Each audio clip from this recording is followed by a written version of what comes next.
Hello, and welcome to episode 91 of Public Interest Podcast with your host, Jordan Cooper, where we interview politicians, activists, advocates, and others who seek to improve the state of the world. We are here today with Pat ONeill, former president and current member of the Montgomery County Board of Education. Pat, how are you doing today? I'm great. Excellent. Glad to have you on the show. The first thing I'd like to ask you is, what are you currently doing, or what have you ever done to advance the public interest, and why? Well, as a member of the Board of Education, we advocate for resources and policies locally here in Rockville, in Annapolis, and even on Capitol Hill. I had the privilege of testifying before a Senate committee once on behalf of the National School Board Association and Montgomery County Public Schools regarding issues related to after-school care, extended programs, as it related to No Child Left Behind. So No Child Left Behind, for our listeners, could you explain what No Child Left Behind is and how that piece of federal legislation was affected by or would impact after-school programs? Well, there was funding that had been proposed as part of No Child Left Behind. I was asked by the National School Board Association to attend the committee hearing, and I have a note that I have proudly framed from Tom Daschle. I had the privilege of meeting Harry Reid. No Child Left Behind was a bipartisan education bill that required school districts to measure and consider every single child. It was somewhat controversial because it ushered in an era of high-stakes testing with punitive measures that could have repercussions for school systems. It's since been replaced by ESSA, the Elementary School and Elementary and Secondary Education Act. Again, bipartisan bill. But, most of our funding comes locally. 75% of MCPS funding is local. But the policy implications from the federal government in terms of teacher quality, in terms of sanctions, as it involves the high-stakes testing, and some federal funding. So would you say that the majority of the funding that constitutes total revenues from Montgomery County Public Schools is similarly composed in other educational jurisdictions around the nation? It is similarly composed around the nation, except for the role of the state. In some states, such as Virginia, there's a larger percent of funding that funds local school systems, as opposed to the burden on the local taxpayer. But in Maryland, the vast majority, about 75%, is from local dollars, about 20% from the state, and about 5% federal. The 5% federal, though, is very important in terms of supporting our children living in poverty and our English language learners. A little bit of special education money.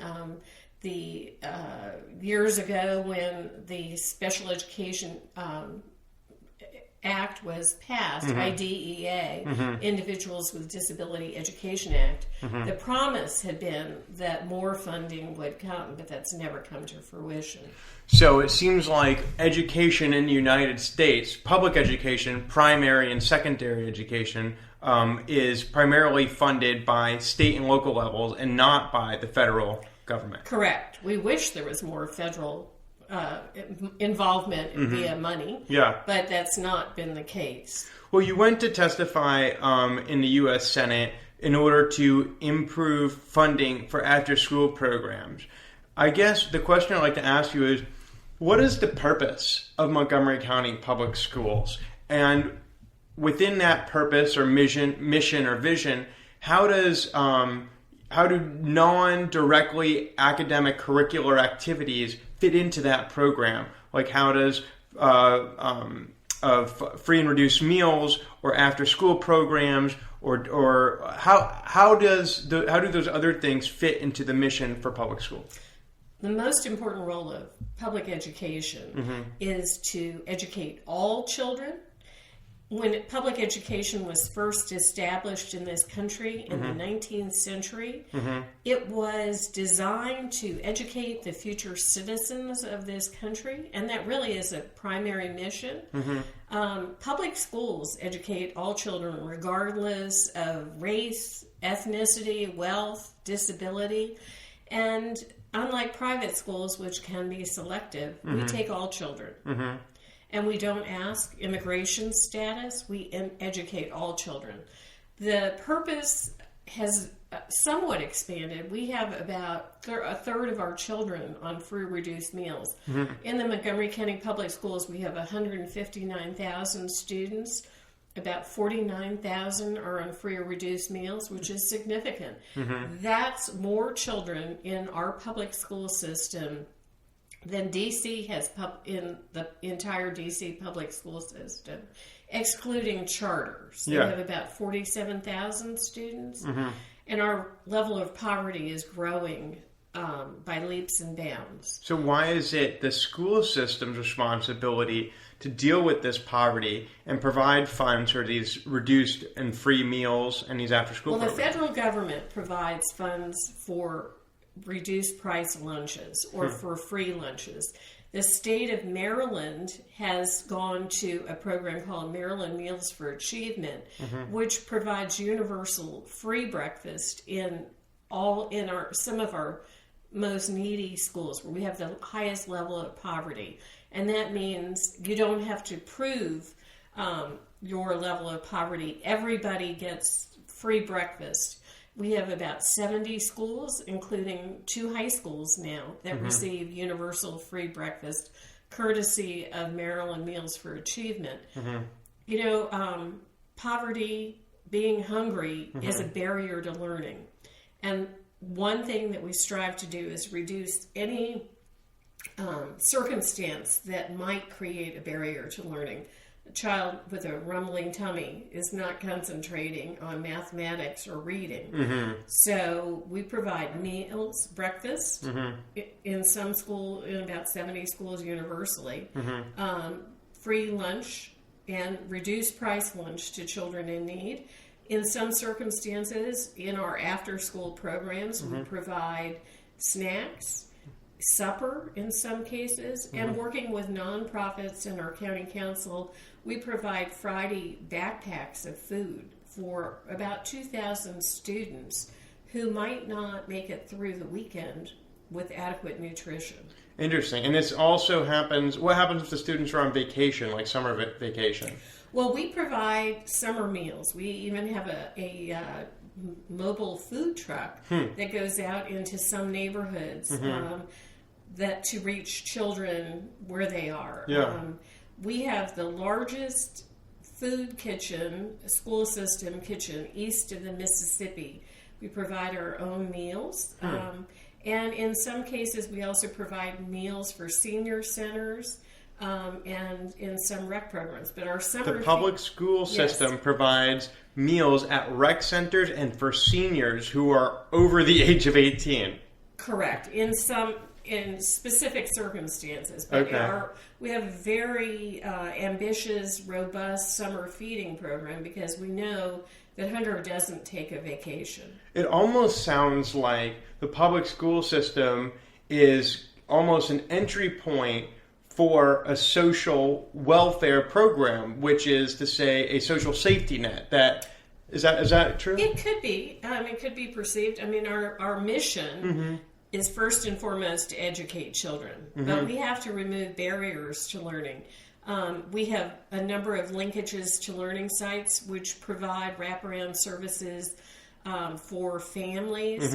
We have a few school-based health clinics because we know that some children are coming with inadequate health care. And there's nurses in many schools, correct? Correct. We have at least a health tech in every single school.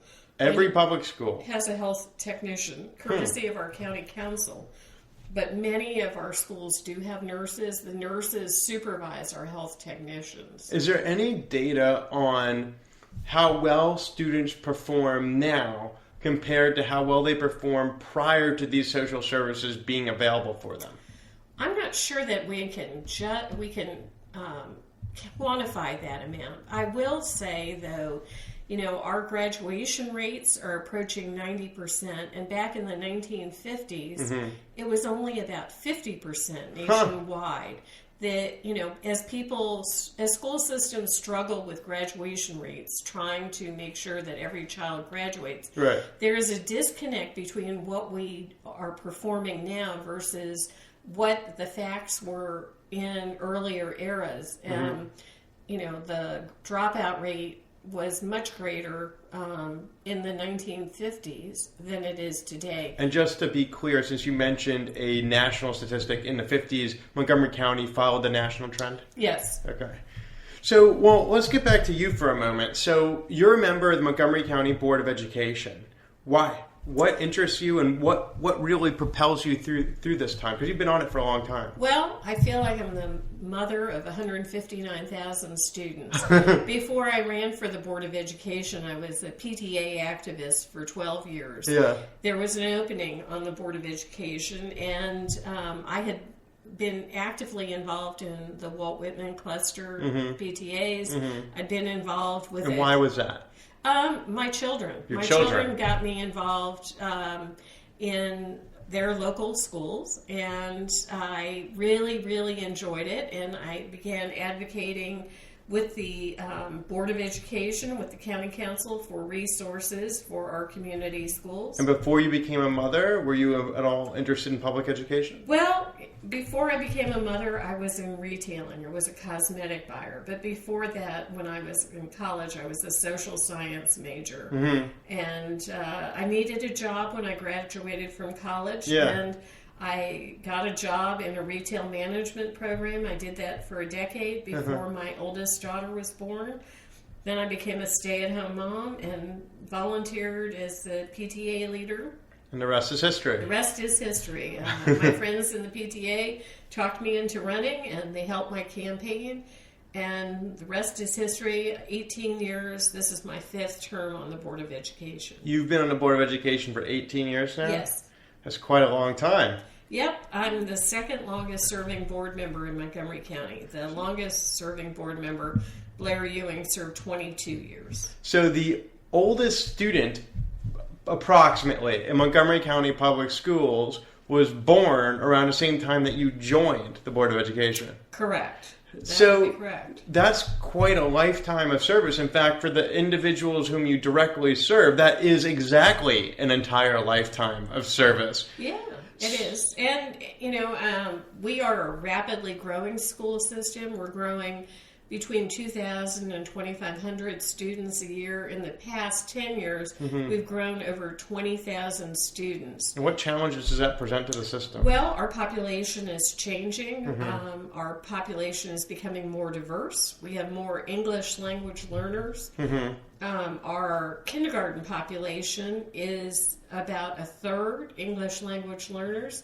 And you get federal funding assistance with those programs? Yes, we do. Okay. English language learners are typically in the program for 2 years, and then they exit the intensive services. One of the significant changes is that we're having older students coming to us, say in high school, who have limited English skills and limited education. They may come to us with only a credit or 2, and you must exit the public school system by age 21, but they're not really necessarily on a track to graduate. So meeting the needs... So these are immigrant children who don't speak English. Right. Who have limited, have had interrupted education. There could be refugees from war, they could be coming from a pastoral background. Right.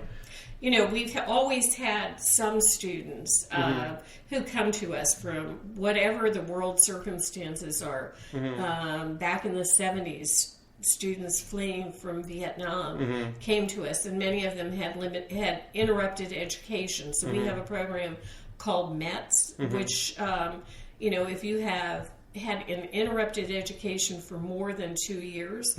It's an intensive program in addition to English language services. So there's many issues that we've covered, but what is it that you're passionate about? What keeps you going? Because 18 years is a long time to serve on a board of education. You know, the most gratifying part of being a board member is when I attend graduations and officiate, and I see the joy on parents' faces and the excitement of our students, particularly in some of our high schools where students are the first in their family to graduate.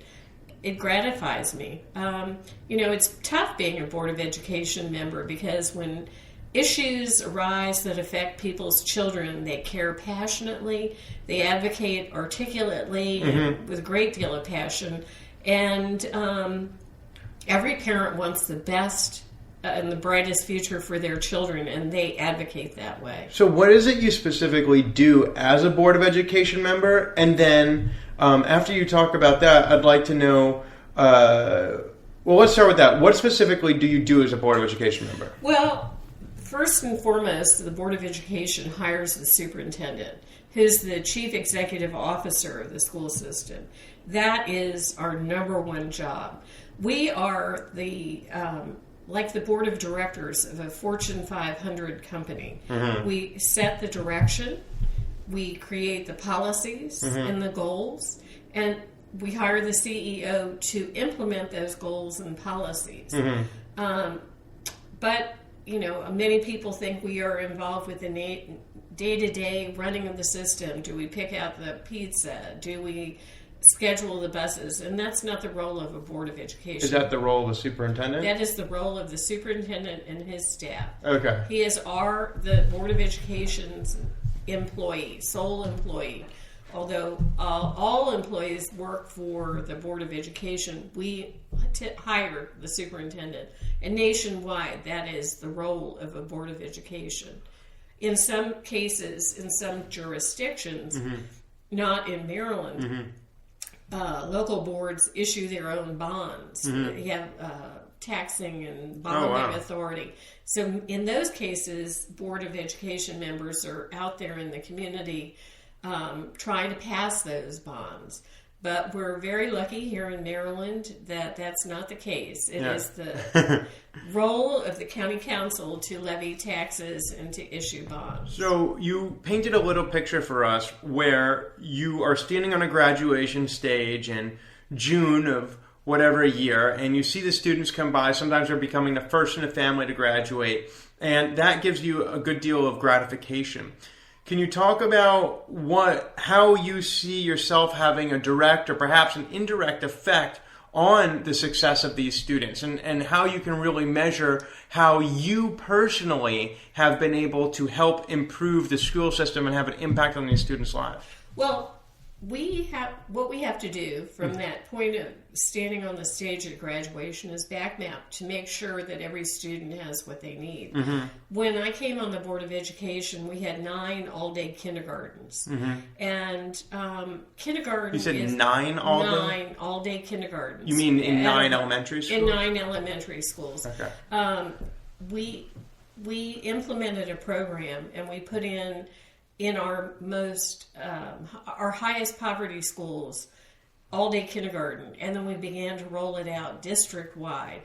The state of Maryland now mandates all-day kindergarten, but Montgomery County started down that path long before the state of Maryland implemented all-day kindergarten or required all-day kindergarten, because we felt that it met the needs of our students, doing everything we can to make sure that students reach graduation age and are successful in walking across. Kindergarten is not nap time, playtime. It is where academics begin. So, okay, so you've had a direct effect on, I guess, scheduling and ensuring that education is available to all children around the age of 5 or so. You also mentioned that Montgomery County doesn't exist in a vacuum, but in fact, we're surrounded by other school districts in other states. You also mentioned that we have nearly 160,000 students in our school system, which, if I'm not mistaken, places us around 14th largest school system in the United States. 16th or 17th, depending upon the year. Okay, so 16th or 17th. Can you talk a little bit about how your decisions have impacted not only the students in Montgomery County, but students nationwide, as other jurisdictions have looked to Montgomery County as an exemplar? And if so, how has that happened? Well, I'll give you a couple of examples. One, before the federal government said school systems had to turn off their vending machines and soda machines before the end of the school day, the Board of Education implemented a policy that we would turn off our soda machines until the end of the school day. We recognized that before the federal government mandated all school systems do that. We're very proud of our family life and human development curriculum. We were one of the first in the country to have respecting differences in human sexuality and include a condom demonstration video for all 10th grade students. It's quite controversial at the time. Many other school districts now model our health curriculum. But, we are a role model. We had 7 steps for college success, and many districts emulated that program. Many districts emulated our program of early or kindergarten, and we also borrow from other districts. I'm quite envious of those districts that have universal pre-K for students in need. We haven't been able to do that here in Montgomery County or in the state of Maryland. We have some, because we are lucky to get some federal funding, Head Start, and we also get some funding from the state. But New York is one that's actually embarking on universal pre-K. I hope that someday we will be able to go down that path. But there are other districts that do emulate what we're doing. Sounds like you've done a lot over the course of your career, both to improve the lives of students in Montgomery County and eventually members of society after graduation, and also have had an effect on students around the country. As we near the end of the podcast, I'd like to ask you a final question, which is to reflect upon your 18 years of service as a member of the Board of Education, and then let's not forget you were a volunteer and an advocate for years prior to that. And for these more than 2 decades of service, if you can speak about what drives you, why do you find this work fulfilling? Why didn't you stop when your own children left the school system? What is it about this public service that drives you to try to work so hard to improve things for other people's children? Well, I think as an individual, you learn throughout the course of your public service. Some issues continue to recycle, the ebbs and flows of the fiscal matters, fiscal crisis. We survived through the 2008, 2009, 10 year where we lost funding and had to make some difficult choices. But so many issues involving children, the ebbs and flows, MCPS had bottomed out at 90,000 students, closed schools. We now are at 160,000 students almost, facing the need to reopen schools that had closed. Many things that were old are new again, and you learn from the experiences. You learn that being a good public servant requires common sense, careful consideration. You take all the issues that are and the facts that are brought to you, and you weigh decisions, and you have to have courage. You have to know that everything you do is not always going to make everybody happy, but you have to live with yourself and know that at the end of the day, you made the right choice, and believe that. So that has been Pat ONeill, current member of the Montgomery County Board of Education, who speaks of a constituency of one at the end of the day, where you have to be able to reconcile your actions with your own conscience. On the other hand, a constituency of 160,000 students who she serves. Perhaps you could potentially double that to nearly 300,000 parents of those students, and then a constituency of the entire nation that does look to the school system as a model for particular policies to be rolled out around the rest of the country. Pat is someone who has given decades of her life to public service and has been around to see the effects of her work and to see students go from the very beginning of the school system when they enter to leaving all the way through. And for Pat, that has been rewarding. So Pat, thank you so much for joining us today. Thanks for having me. And this has been episode 91 of Public Interest Podcast with your host, Jordan Cooper, where we interview politicians, activists, advocates, and others who seek to improve the state of the world. Thanks for joining us, and we'll talk to you next time.